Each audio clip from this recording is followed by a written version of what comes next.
अस्सलाम वालेकुम नाज़रीन। अहमद सलीम साहब की पंजाबी शायरी अपनी मिसाल आप है।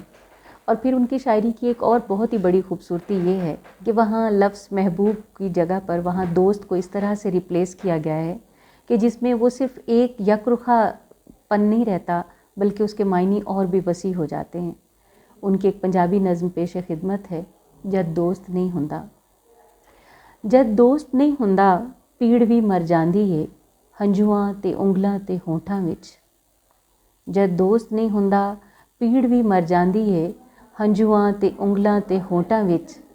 जद दोस्त नहीं हुंदा ਤਾਂ दिल भी धक धक बंद नहीं हुंदी ते जीना पैंदा है। जद दोस्त नहीं हुंदा ਤਾਂ चिट्टी दिहाड़ मुस्कुराउंदी रहंदी ते मेरा हथ फड़ के बारी विचों विखाउंदी गलियां विच वगदा देस दा लहू फायां दी कतार तो परां। जद दोस्त नहीं हुंदा बुझ जाती है शायरी ते शाम ते दुस्कण वर्गी आस।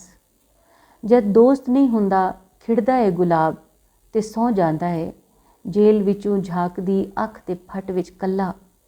जद दोस्त नहीं हुंदा तां कोई हादसा नहीं हुंदा खलकत दी गूंज हर सवेर फुटपाथां विच उगदी है ते लोग राज दा सवाल पुलिस दे तसीहे नाल मरण वाले कैदी।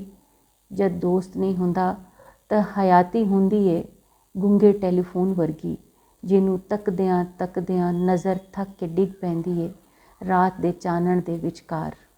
ਸ਼ੁਕਰੀਆ।